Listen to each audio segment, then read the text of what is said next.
The Black Labyrinth is a prequel of an expansion, allowing us to experience how we became the champion of the main game, earning the axe at the heart of the place. You can think of the DLC as another episode, perhaps now the best in a medieval. You hit the ground running, wasting no time in entering combat and building up the arsenal. Each weapon makes a return, but with 2 new ones to replace the axe and BFG. The gauntlets draw enemies in like the axe, but do so without delay. They can take out most enemies, and the fact it blocks less of the screen is an added plus.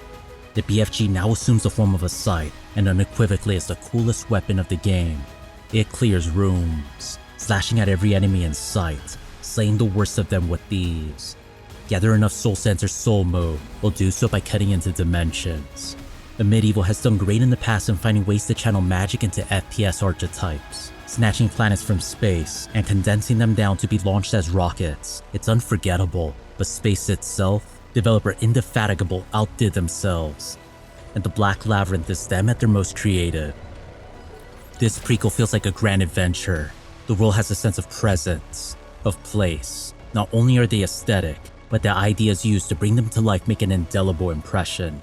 Whether it be punching purple emblems to open paths, or to propel you across them by force, cascading down waterfalls, or traversing cast monoliths. They all work to craft a fun experience. This holds true for the base game, yet the Black Labyrinth feels more focused, a medieval at its best. It's truly impressive, with music that captures not just the combat, but the fantasy of its world.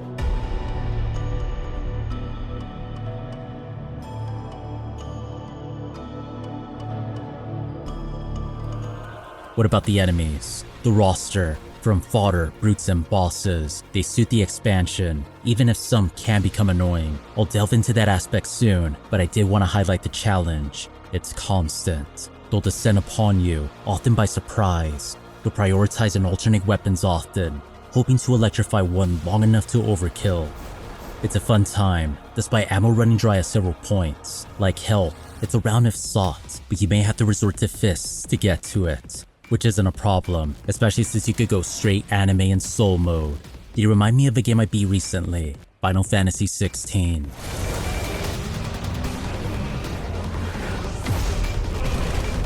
Without question, these things are brilliant, befitting the attitude of a medieval.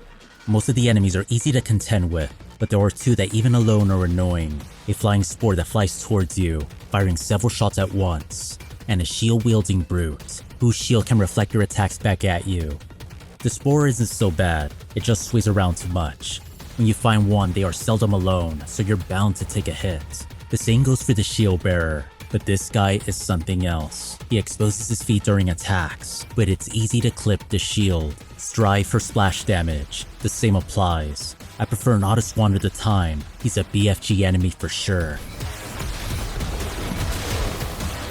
So long as you don't use it often, and are judicious when you do, you should go for it. In fact, even on hard mode, I felt that ammo for it was generous, but I did try to keep a reserve for bosses. There are 2 of them. One of my gripes is that they don't feel like they culminate or test what I just been through. No, they strike me as goalies, something blocking my goal. They don't feel necessary to me, even if they serve a thematic purpose. I was surprised when I reached the end, as it didn't take long. 3.5 hours is what I averaged. At last. But I do voice that in a good way. Taken as another episode, it's not bad. I played through the DLC twice. One with ray tracing enabled. The difference is not one I can appreciate. It's negligible. The visuals are a marvel by default, so it's not a bother. But I did want to see if it would address some of the darker areas of the game. They could be too dark. Unfortunately, no. The DLC follows the course of the base game. Reselect your difficulty by portal. It took me a while to figure out how to jump into hard when I couldn't see the platform to reach it, arriving on how only by experimentation. Once you clear the expansion, the adventure resumes into the main game, but you are asked if you want to use the Black Labyrinth weapons in it. What's cool, since they are a swap, is that you could change back and forth, even for older saves, as it becomes a toggle in the options.